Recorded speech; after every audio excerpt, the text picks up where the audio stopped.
Is that profound kind of impact the reason so many cry? Because we know we're storing those emotions, but profound, we're just releasing so much at once. Is that the crying aspect of it that you mentioned earlier? So the crying, I mean, it could be something, it could be from every situation is different. It could be a realization that you have a realization, and that realization that you weren't able to see prior, right, could trigger an emotional release. Or it could be a physical where you're actually physically holding on to trauma. And then when you're breathing and you begin to move that energy out with the breath, that comes out. And as it comes out, you're actually not crying because you just created this experience that makes you want to cry. It's like you're releasing something, and sometimes you need to feel it to heal it. And when that comes out, it's like when I first did my very first breath work, I did the biggest, ugliest cry. And if somebody were to look at me, they'd be like, oh my God, this poor kid. And literally, yeah, I was crying about something that was sad that happened when I was younger, but I wasn't crying sadness. I was crying tears of joy and compassion for that young child that had experienced that, and joy for the realization that I'm watching this energy leave my field and already feeling buoyant.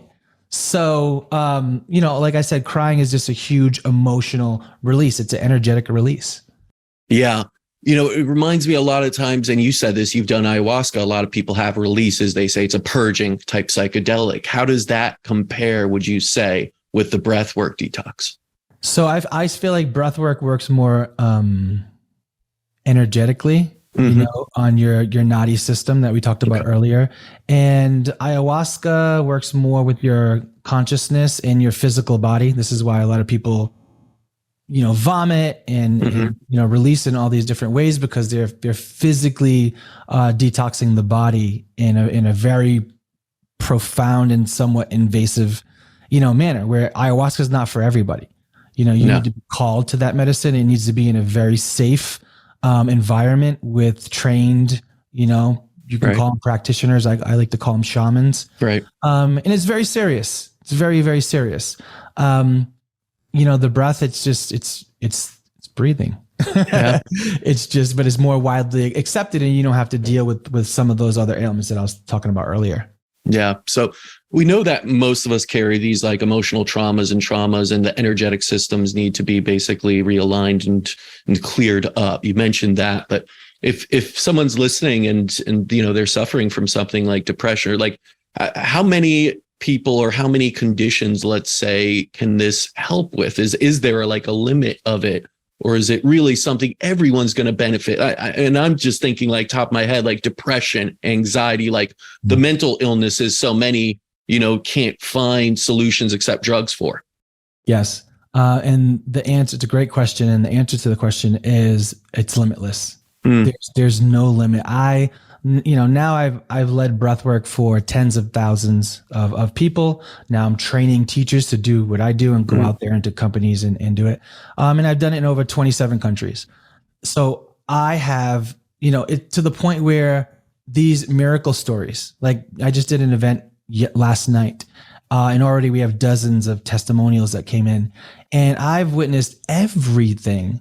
Because I'll give you a really strange example. And the reason why I'm sharing it is because it happened multiple times with multiple women trying to get pregnant, right? They go to these fertility doctors and, they're trying to get pregnant.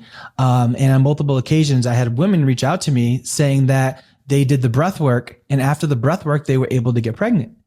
Now, one of the things that happened to one lady in particular, she was breathing, right? And she felt there was a blockage in her belly, her ovaries, whatever that particular area.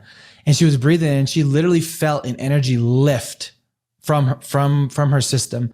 And, her eyes are closed. And then when her eyes were closed, in her mind's eye, she felt the energy lift, and she immediately seen a face of a baby. She's like, I knew at that moment that I could get pregnant. Now, prior to that, she was trying to get pregnant for 8 years with her husband.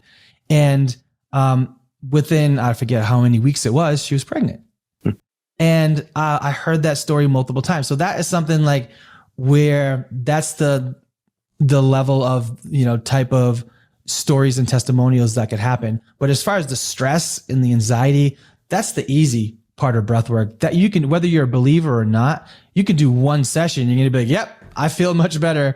My stress, I don't feel it. My anxiety, it's not there. And being consistent obviously keeps that going. And I've had, a guy who was breathing, and he had a shoulder pain for years and years. And when he was breathing, he felt a pain. Now, prior to going through my session, I spent about 20, 30 minutes prepping people of how to prepare during the session. And one of the things, if you feel a sensation or burning or tingling, don't freak out. Breathe into that area, because it's not pain.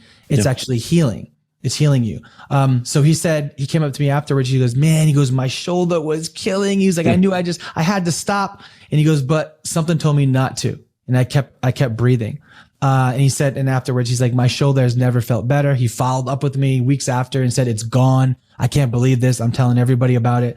So physical things to mystical things. I mean, I've literally seen it all, including my own personal transformation story that even led me to do this work.